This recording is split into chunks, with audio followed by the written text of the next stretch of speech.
नमस्कार।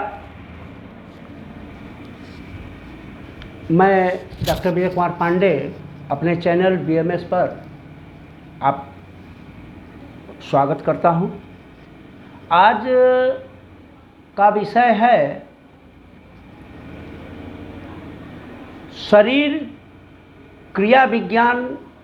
आयुर्वेद के अंतर्गत एक टॉपिक आता है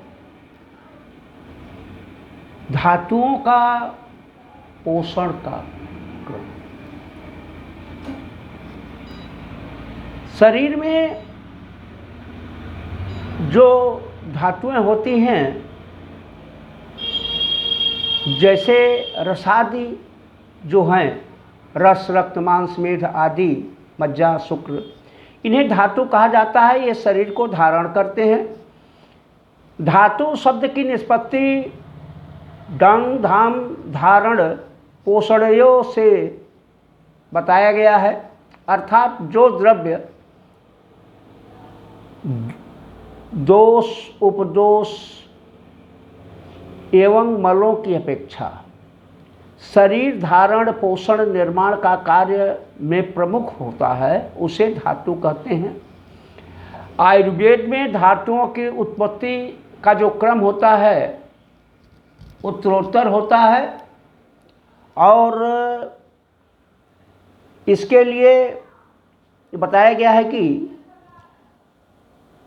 रसाद रक्त ततो मांस, मांसान मेदो प्रजायते, मेदो वस्ति तथा मज्जा, मज्जा शुक्राणि धातवः। अर्थात आहार पाक के पश्चात जो भी आप आहार ग्रहण करते हैं उसका जब पाक होता है उसके पश्चात प्रथम धातु रस की उत्पत्ति होती है, और इस रस धातु से क्रमशः उत्तरोत्तर धातुओं अर्थात रस से रक्त, रक्त से मांस, मेद, अस्थि, मज्जा, शुक्र का पोषण होता है। इस क्रम में 3 न्यायों का वर्णन संहिताओं में मिलता है। पहला है क्षीरदधि न्याय, दूसरा है केदार कुल्या न्याय, तीसरा है खले कपोत न्याय, और चौथा है एक काल धातु पोषक मत। आज हम केवल क्षीरदधि न्याय के बारे में बताएंगे।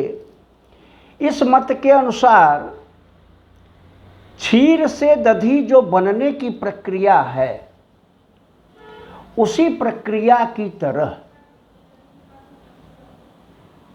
रस से पूरा रक्त बन जाता है, रस से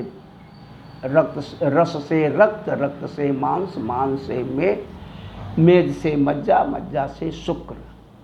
लेकिन प्रत्यक्ष रूप से ऐसा संभव नहीं है, क्योंकि पूरा रस कभी रक्त बन जाएगा तो इसका मतलब कि रस का अभाव होना चाहिए, जबकि ऐसा नहीं होता है।